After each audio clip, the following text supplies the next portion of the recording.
धनतेरस के दिन माँ लक्ष्मी और कुबेर की पूजा की जाती है। कहते हैं इस दिन अगर माँ लक्ष्मी प्रसन्न हो गई तो समझो उस भक्त के घर धन धान से भर गए। दरअसल कई सौ साल पहले जब देवता और दानवों की लड़ाई में देवता हार गए तो समुद्र मंथन कराया गया। मंथन के दौरान बहुत कुछ निकला जो कि आपस में बांट लिया गया। बाद में हाथ में अमृत का कलश लेकर भगवान धन्वंतरी जी निकले। उनके दूसरे हाथ में आयुर्वेद शास्त्र था। असुर और देवता दोनों ही अमृत के लिए लड़ने लगे। बाद में विष्णु भगवान ने माया रचकर देवताओं को ही अमृत पिलाया। धनतेरस को लेकर कई पौराणिक कथाएं हैं। उनमें से 2 कथाएं हम आपको बताते हैं। पहली कथा, एक बार हेम नाम का राजा था। उनका एक पुत्र था।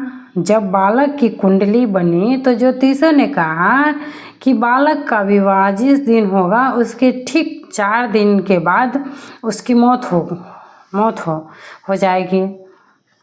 राजा इस बात को जानकर बहुत दुखी हुआ और राजकुमार को ऐसी जगह पर भेज दिया जहाँ कोई लड़की उसे ना दिखे। लेकिन एक बार एक राजकुमारी उधर से गुजरी और दोनों एक दूसरे को देखकर मोहित हो गए और उन्होंने गंधर्व विवाह कर लिया।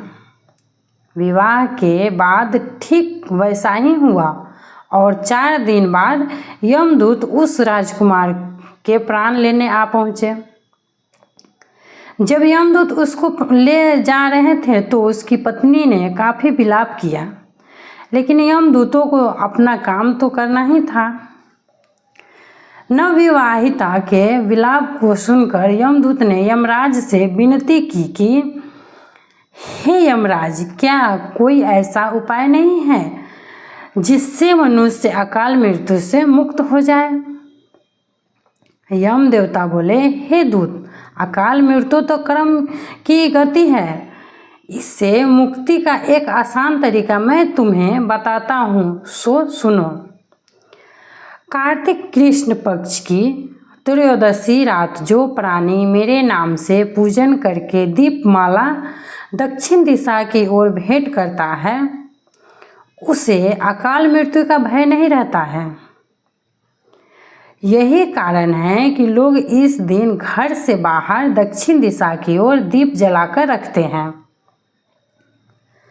दूसरी कथा, एक बार देवी लक्ष्मी ने भगवान विष्णु से पृथ्वी भ्रमण के दौरान उनके साथ चलने का आग्रह किया।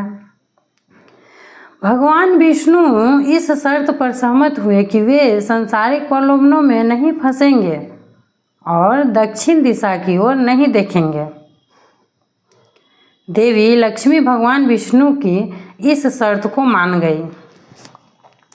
हालांकि पृथ्वी भ्रमण के दौरान अपने चंचल स्वभाव के कारण देवी लक्ष्मी दक्षिण दिशा की ओर देखने के लिए ललचा गई। जब देवी लक्ष्मी दक्षिण दिशा की ओर देखने की अपनी इच्छा को रोक नहीं पाई तो उन्होंने अपनी प्रतिज्ञा तोड़ दी और दक्षिण दिशा की ओर चल पड़ी। जैसे ही देवी लक्ष्मी दक्षिण दिशा की ओर बढ़ने लगी, वे पृथ्वी पर पीले सरसों के फूल और गन्ने के खेतों की सुंदरता देखकर मंत्रमुग्ध हो गई। अंततः देवी लक्ष्मी सांसारिक प्रलोभनों में फंस गई और सरसों के फूल से अपना श्रृंगार किया और गन्ने के रस का आनंद लेने लगी। जब भगवान विष्णु ने देखा कि लक्ष्मी ने अपनी प्रतिज्ञा तोड़ दी है तो वे क्रोधित हो गए और उन्हें अगले 12 वर्ष पृथ्वी पर तपस्या के रूप में बिताने के लिए कहा, जहां वे उस गरीब किसान के खेत में सेवा करती थी जिसने सरसों और गन्ना उगाया था। देवी लक्ष्मी के आगमन से वह गरीब किसान रातों रात समृद्ध और धनवान हो गया।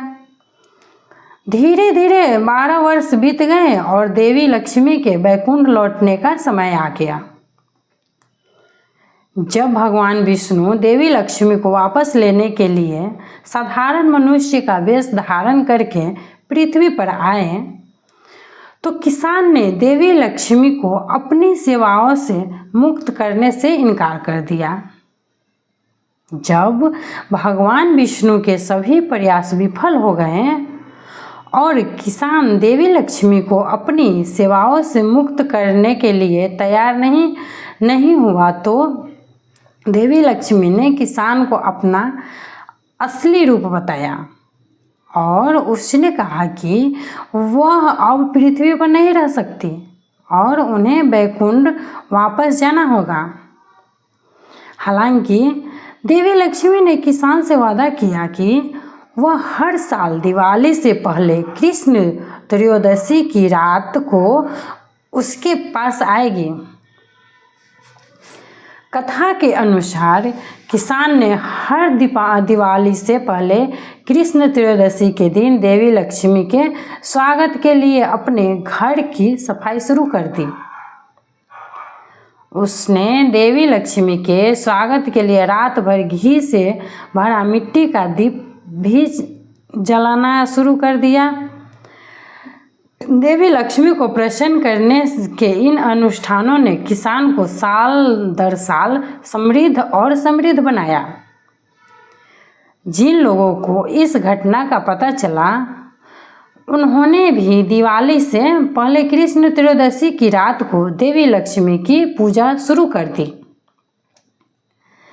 इस प्रकार भक्त धनतेरस के दिन, जिसे धन त्रयोदशी भी कहते हैं, भगवान कुबेर के साथ देवी लक्ष्मी की पूजा करने लगे।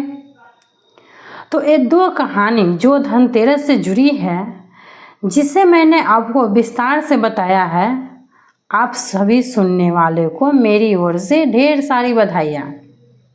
अगर आपको अच्छा लगे तो इसे शेयर कीजिए, लाइक कीजिए और सब्सक्राइब करना ना भूलिएगा। जय श्री राम।